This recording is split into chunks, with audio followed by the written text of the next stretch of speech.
Assalamualaikum warahmatullahi wabarakatuh. Bagaimana kabar rekan-rekan semua? Semoga baik-baik saja. Selamat datang di channel saya ini. Di video kali ini saya akan menjelaskan langkah selanjutnya dari pengolahan tanah. Setelah dilakukan pengolahan tanah, langkah selanjutnya yang bisa kita lakukan adalah pemasangan plastik mulsa. Plastik mulsa yang saya pakai adalah plastik mulsa hitam perak, dimana bagian atasnya berwarna perak sedangkan bagian bawahnya berwarna hitam. Ada juga plastik mulsa yang berwarna perak-perak, atas dan bawah berwarna perak, tapi secara keunggulan plastik mulsa hitam perak lebih unggul karena dapat meredam panas lebih baik. Pemasangan plastik mulsa ini mempunyai beberapa tujuan dan manfaat. Manfaat pertama adalah agar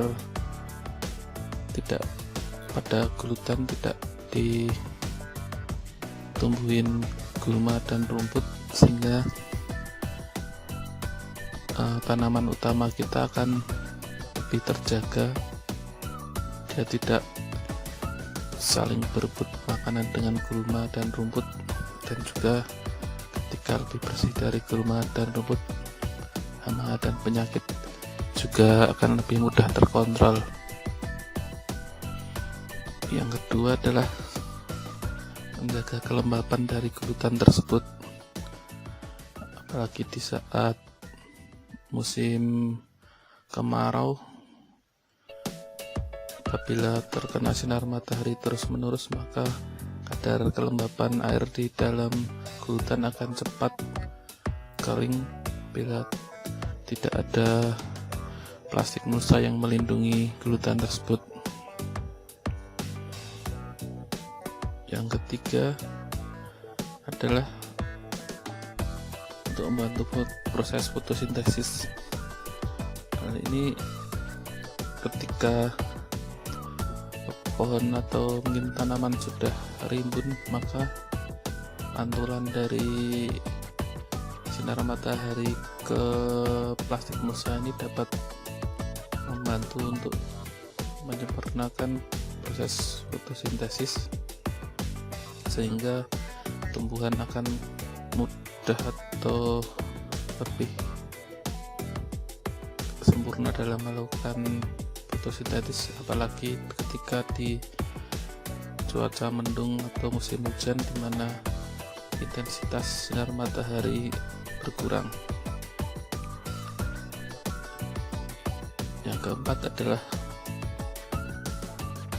dengan adanya pantulan dari mulsa tersebut, dari sinar matahari yang memantul di mulsa tersebut, plastik mulsa tersebut, biasanya hama-hama yang berkaitan dengan insek, serangga, biasanya dia tidak suka di tempat yang terkena sinar matahari terus-menerus, sehingga apabila pepohonan sudah rimbun dan terkena dari pantulan ini, biasanya hama penyakit akan berkurang atau hama-hama tersebut tidak betah di pepohonan atau tumbuhan yang kita tanam.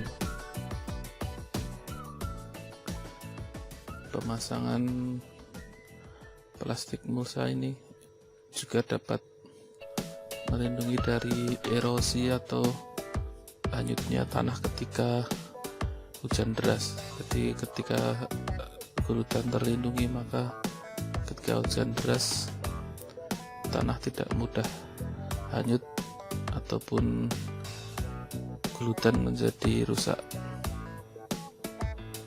Pemasangan plastik mulsa ini bisa dilakukan ukurannya sesuai dengan lebar bedengan yang telah kita rencanakan. ada berbagai macam ukuran dari plastik mulsa dari 80 cm, 100 cm, 120, 1,5 meter, dan mungkin ada yang lebih lebar lagi. Kalau di daerah saya paling lebar 1,5 meter. Kalau di daerah saya biasanya toko pertanian menjual paling lebar 1,5 meter.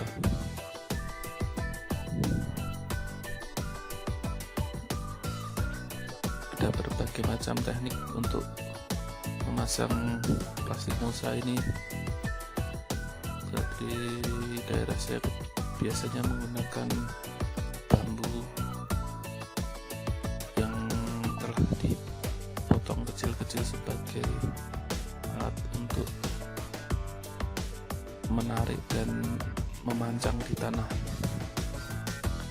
Pemasangan plastik mulsa ini lebih bagus dilaksanakan ketika siang hari, ketika panas matahari sedang terik, sehingga plastiknya akan lebih elastis, jadi lebih mudah untuk menariknya atau memancangnya, sehingga ketika dalam keadaan dingin posisinya sudah tidak kendor lagi.